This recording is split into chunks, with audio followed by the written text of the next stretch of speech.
Hey everyone! So, I am currently sitting outside the specialist's office because today is my last blood draw of this series. So, it is my post-peak day 9 blood draw. All the blood draws that I've had in the last week have been to determine if my hormone levels are correct during different phases of my cycle.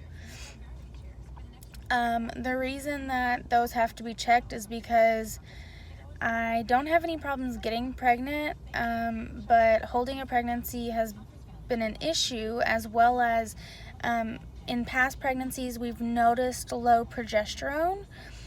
And I've always been told that progesterone is kind of like the glue that holds the baby in there. So without the progesterone, you're more likely to have a miscarriage. So that's what these blood draws are for. And excuse me for yawning.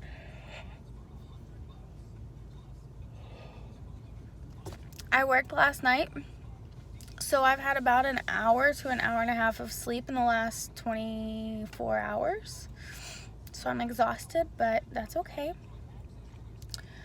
So anyways, I'm sitting out here because I am almost a full hour early for my appointment, mainly because I went home after I got off work and took about an hour nap, and I knew that if I didn't get up at the point that I did, I probably would have slept through my alarms and missed my appointment.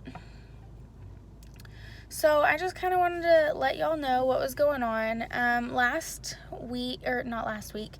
Tuesday, when I came for my blood draw and did my last video, when I got to the office, they went ahead and let me know that the blood draw we were doing then was a full panel hormone blood test.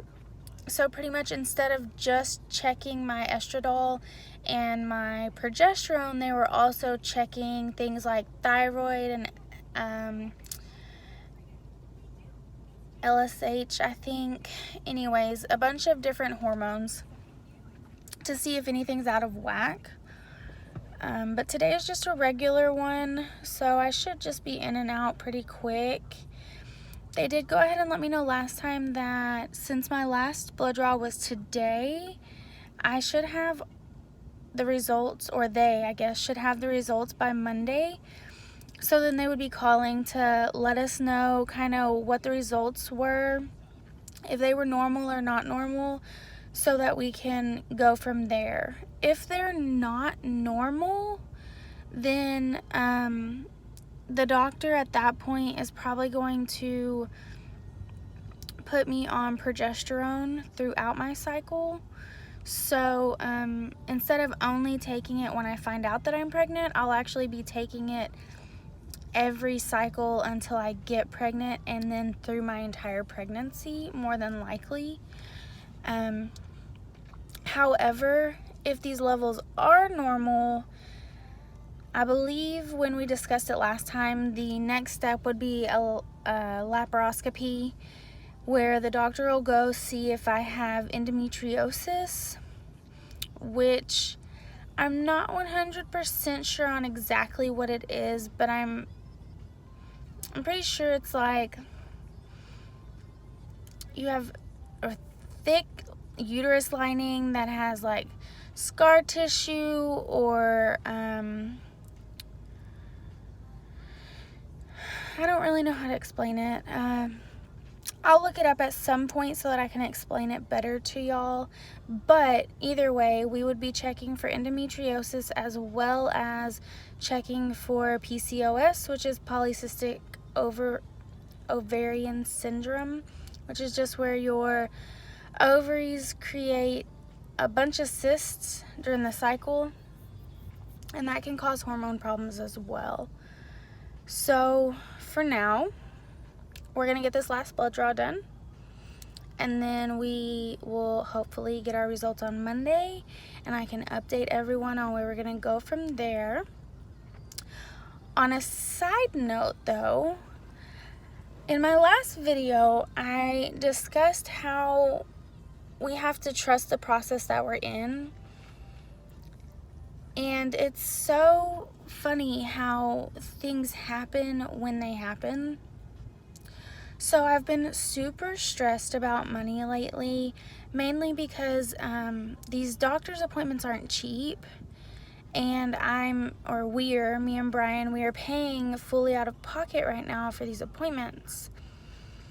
However, since starting this a few months ago, we had to pay to do our cycle tracking. Then we came in for our consult and found out that we had a credit from my surgery that I had to have in November to remove my ectopic pregnancy and remove part of one of my fallopian tubes. So somehow I had a credit. So up until this point, for the consult and the 2 other blood draws, I haven't had to pay anything at all. And last time I was here, there was still a decent sized credit. So at this point, they're just charging everything to that credit. So we've gotten really lucky in not having to pay anything yet. I do know that that's not always going to be the case, but it's really nice to know that that's there for now. We do have the money from the GoFundMe. Last I looked, we've raised $670 so far. That's not all the money we've actually raised. People have given us cash as well, that we've been putting in a savings account for these appointments specifically, or for like medications that are needed. But we really haven't had to dip into that too much yet. So all of that being said, I've been stressed, right? And then I get a text from my boss yesterday telling me to call her when I wake up. Okay. So I call and she says, "We have a full-time position open. Do you want it?" I've worked for this company for a year as of the end of last month.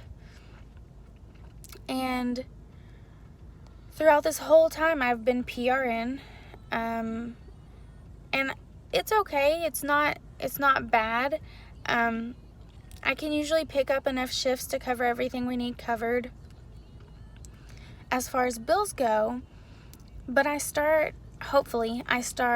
nursing school in the fall while doing these doctor's appointments, and that just really stresses me out, again, as far as money goes, because nursing school is not cheap. These doctor's appointments are not cheap. But in the right time, I was offered full-time with insurance that starts immediately once I switch over to full-time. So that means within the next few weeks, I will have insurance again. And I can't even explain to y'all how relieving it is and how much stress that takes off. Because yes, I know that there will still be out-of-pocket expenses, but the fact that I'm going to be getting more hours and insurance is more than I could have hoped for at this point. So I just wanted to give y'all all an update. I know I kind of rambled on about a bunch of different things. I'm sorry. My brain is definitely scattered. I'm exhausted. But I just kind of wanted to let y'all know where everything was and let y'all know that hopefully Monday we will know which direction we need to go. So I will update y'all then. Everyone have an amazing day and a great weekend.